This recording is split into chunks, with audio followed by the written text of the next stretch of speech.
नमस्कार बंधुरा आज एक नतून डिजाइन निये एसेछि। এই ডিজাইনটি আপনাদের দেখাবো। এই ডিজাইনটি করার সময় প্রথমে আমি ফুলের এই ভিতরের অংশটা করে নিয়েছি।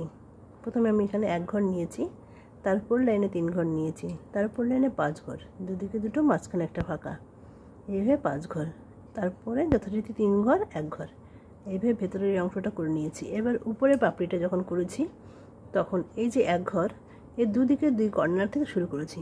প্রথমে ডান দিকের কর্নার দিয়ে প্রথমে 1 ঘর নিয়েছি, এর উপর লাইনে 2 ঘর, ডান দিকে একটা বেড়ে গেছে, তারপরে বাঁ দিকে একটা ছেড়ে দিয়ে ডান দিকে একটা বেড়ে গেছে 2 ঘর, এপাশে বাঁ দিকটা সমান রেখেছি 3 ঘর, 3 ঘরের পরপর 2 লাইন, তারপরে করেছি 5 ঘরের 1 লাইন, এদিকে একটা বেড়ে গেছে, এদিকে একটা বেড়ে গেছে 5 ঘর। এরপর এই পাশে একইভাবে এরকম 1 ঘর 2 3 ঘরে 2 লাইন, আবার 3 ঘর 5 ঘর। এবার 5 ঘর যে করেছি তো এর উপরের লাইনে গিয়ে এপাশ থেকে এপাশে দুটো একদম সমান করে দিয়েছি। এইভাবে আমি 2 লাইন করেছি। 2 লাইনের উপরের লাইনে গিয়ে করেছি আমি বাঁ দিকে একটা, এদিকে একটা বাদ দিয়ে 2 ঘর, তারপরে একটা বাদ দিয়ে 3 ঘর, আবার একটা বাদ দিয়ে 2 ঘর।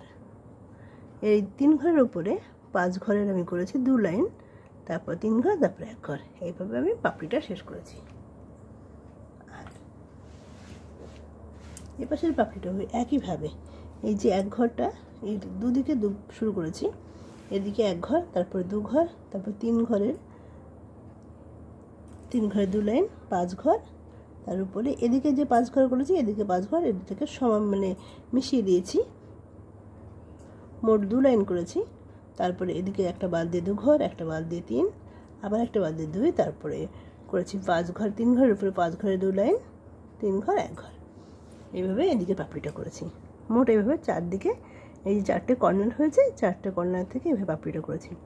আর তারপরে এই যে সবুজ উল দিয়ে করেছি, দেখুন এখান থেকে শুরু করেছি আমি 1 2, এটা সব কোনাকুনিভাবে করেছি, 1 2 3 4 5 ঘর। এই 5 ঘরের এই কর্নার থেকে এদিকে আমি করেছি 7 ঘর, 1 2 3 7 ঘর। 7 ঘরের এখানে একটা ঘর আমার বাদ গেছে, এই ঘরটা করতে হবে।